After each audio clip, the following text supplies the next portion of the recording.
Mr. George, congratulations. Thank you. Let's start with a fundamental question here. Texas conservatives are deeply divided. The party needs money. Why in the world do you want this job? Well, I got to go back and reword your question a little bit. I don't think the conservatives are divided. I think the party have a issue with some of our elected officials, but the conservative, the grassroots, are not necessarily divided. They're united in principles and the party platform. But isn't there a grassroots and then a more conservative side, what you call the Chamber of Commerce, maybe George W. Bush Republicans that are out there? Yeah, you're going to have that all the time. Like it's not going to go away. I mean, Democrats have it, we have it, libertarians, I don't know what they have, but the basic of the Republicans, they agree on limited government, they agree on lower taxes, they want free market. So that's going to be the thing that unites everyone. So I don't think the grassroots are divided essentially, but they're divided in some of the ideology of some elected officials, like putting Democrats in chair. I mean, I'm sure you will ask me about that. But finances wise, we're actually pretty good. We're talking about it. Matt Rinaldi, our former chairman, left the party with about 2.9, close to $3 million in bank account, which is not a bad start for me. So, good place to start from. But how do you think you can turn things around and build upon that, though? Well, I think there is some group of donors who are not happy with the party, the way party is sometimes going after elected officials, sometimes not doing certain outreach programs, things like that. So everyone's got a different idea on how the party should be moving. So my goal is to now go to all of them and say, hey, these are some of our principles that's going to unite all of us. And these are some of the things that we're working on, and would love to have you back. So I'm actually working on it. In fact, we got a bunch of donors in Dallas now, so it's going to be an interesting couple of years. Can you get them back and bridge that divide? I think so. Many of them reached out to me, and I didn't have to reach out to them. I mean, I haven't gone through the donor list and all of that stuff yet, and many of them texted me, say congratulations. A lot of them know me from as a former chair of Collin County or SREC member, and told me that, hey, would love to work with you. Let's meet. And so I'm actually meeting one today for lunch. Yeah. After the interview here. After the interview. What do you think your biggest challenge is moving forward? I think we're going to have, there's two things that the party wants to do, really make it happen, right? One is closing the primaries. That's going to be a fight through legislation and also at the court. So that's going to be a major issue for us. And the second one is the speaker race is coming up, and we want a speaker who is going to put Republicans in committee chairs. We don't want a speaker who will go to the Democrat side. We now have 46 members who agreed, which is more than 50% of Republican caucus, who agreed that they will not support a speaker who is going to put Democrats in charge. So those are going to be some of my challenges as far as the party chair concerned, yeah. Let's break those apart here. Let's talk about Dade Phelan first. He's running for speaker again. He says he thinks he has the support on that. Will the party support him? Well, if he does what the party is asking him to do, we have eliminating Democratic chairs. Eliminating Democrat chairs is a really good start. Sure. He's got two other challengers now. Both have committed that they will do that. They will not put any Democrats in committee chairs. And if they're going to do that, and Dade Phelan comes back and says, no, I'm going to do this, the party will not be supporting him. But if he can come on board and say, yeah, we would love to work together with him. Do you think Phelan could win? We don't know. So Phelan now have less support than before, right? 46 members signed a pledge saying that we will not support a speaker, doesn't matter who. So now he doesn't have a choice but to go to the Democrats and say, hey. And Democrats have always supported him in the past, and, yes, and his predecessors as well, though. Right. So if they go to him and they come to an agreement, he only needs maybe 12 or 13 Republicans on his side, which he may get, which means we are back to the same problem we had last year. Dan Patrick's going to be very upset with him. Greg Abbott's going to be very upset with him, and the party's going to be upset with him. So it could go really good or it could go really bad. What are you expecting?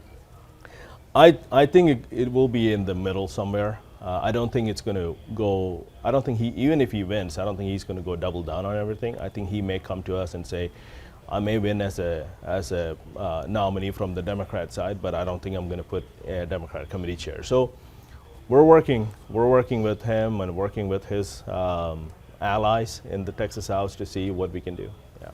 Will the Republican Party of Texas actively campaign against Phelan, though, if he does not submit to that and still allows Democratic committee chairs? Absolutely, because that's what our platform says, and one of our priorities is going to be that. So that's my job. That's what people hire me to do. And then the other issue that we discussed just a moment ago, let's see, which one was that one? Closing the other issue that you brought up too, closing the primaries here too. A dozen other states do that. How soon would that happen? We're looking for 26. So we have 13, 14 months. And that could get through the legislature because both sides are Republican. The governor would sign it. Yes. But it would be challenged in the courts. It will be challenged in the court, or we can go to court directly and not expect the legislator to do anything.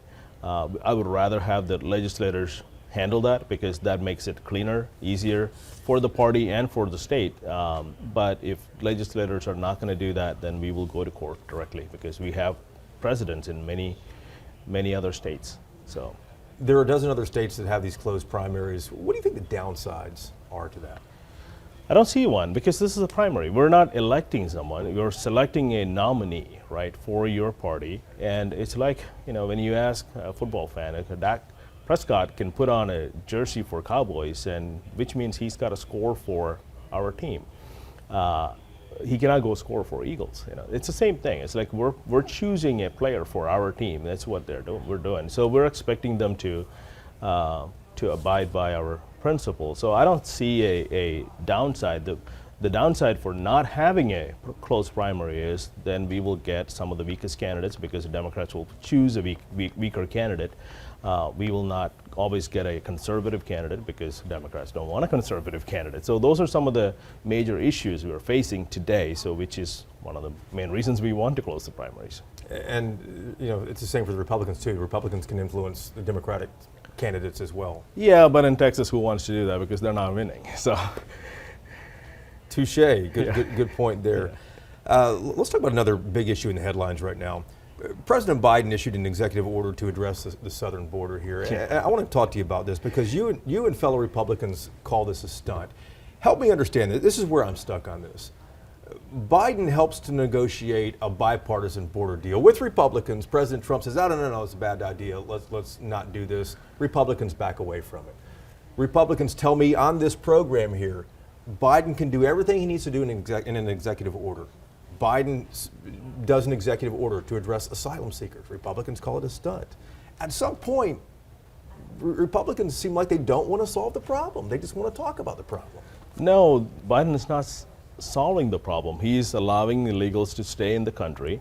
He is adding more. Isn't he solving some of the problem? It was a bipartisan border deal, adding more people to the border, more guards at the border, more border agents there, and then the asylum seekers with the executive action. That would at least limit the number of asylum seekers during the peak periods. I mean, these seem like some wins, no matter how big they are, aren't they? Not necessarily. I mean, the way that bill is written, I mean, I actually read the bill, looked at some of the talking points on this, and the way that works is the more border agents and the border doesn't mean the borders getting closed. It actually means they're getting processed faster. So it's not actually a securing the border. It's actually processing the illegals faster, which is not what Republican Party wants, which is not what America wants. I mean, look at southern border. I mean, that area is a mess for Texas.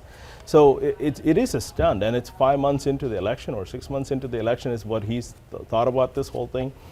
So which also means that he's now agreeing that border is not secured because all these last 2.5, 3 years he's been saying, oh, border is secured. Now he's agreeing that border was not secured.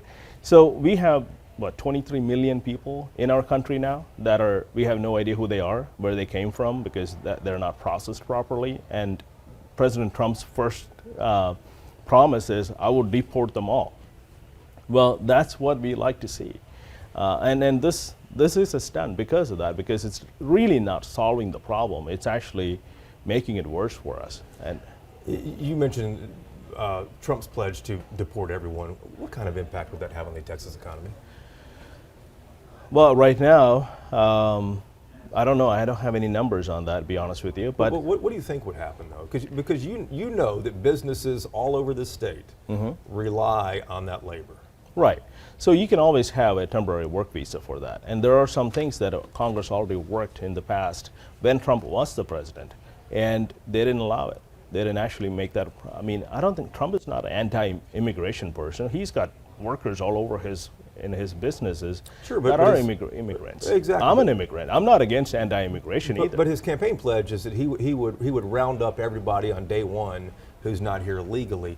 I've heard other Republicans repeat this. I'm just curious, what do they think that the impact would be on the Texas economy or on the U.S. economy? Well, the impact would be Texans will have a lot more jobs that they can actually get. Today's market is not the best for a job market we have. But unemployment's low. Unemployment's low because most people cannot figure out a way to get a job back, and they're not applying for it anymore. And we've seen that after COVID over and over again. It's not a lot of people decided to go do small businesses. A lot of people are making a good amount of money by doing things from their home these days because they cannot get a decent job. It's hard to get a job. I mean, look at Indeed.com, and you can see the amount of applicants versus the amount of jobs. Yeah, the ratio is just horrible. One other border question. What specific executive action could President Biden take that would satisfy Republicans? Just close the border. Just shut it down? Yeah. Close the border and go back to where we were and ask people to remain in Mexico. It's not hard. I mean, Trump did it. You're talking about asylum seekers, right? Yes. Yeah. Remain in Mexico and get them processed properly, which is fine. We're not saying no to everything. What we're saying is do it right because there is a model that he can actually follow. And people will be happy about it. Both Republicans and Democrats will be happy about it. Let's switch topics here for the last issue. Former President Trump's expected to win Texas by a large margin. The polls are not as kind, I would say, to Ted Cruz. He's leading his race, right, but not by the same margin against Colin Allred. Why do you think that is? Well, President Trump is getting a lot more publicity. I mean, he raised $200 million in 6 days. After the conviction, yeah. Right. Ted Cruz doesn't have anything like that, so he's running a regular campaign, but he's well liked. He's leading by at least 6 points, and I think the lowest number is 6 points now, right, which is Trump is leading by 11 or 12. But I think it will kind of even out eventually because once people show up to the polling location, they're not going to support Trump and not support Cruz. So we're not worried about that. You don't think there'll be any underperformance at all? I mean, there has been in the past. Yeah, but it's top 2 ticket names, right? I mean, maybe in the very bottom, like a constable or right, something like that, people won't flip the page and not go all the way down. But first 2 or 3, the first page is going to be, they're going to be fine. So yeah. How will the party help Ted Cruz this fall? So we have a victory team already in place working with his campaign. We met with them multiple times. Actually, we have more meetings coming up, and they've raised a good amount of money. A lot of that is being focused in South Texas, and areas like Dallas is one of the hot area that he's focused on. So party is working in direct connection with him and with RNC, honestly. So it's going good. Mr. George, good luck to you. Thank you. Appreciate it.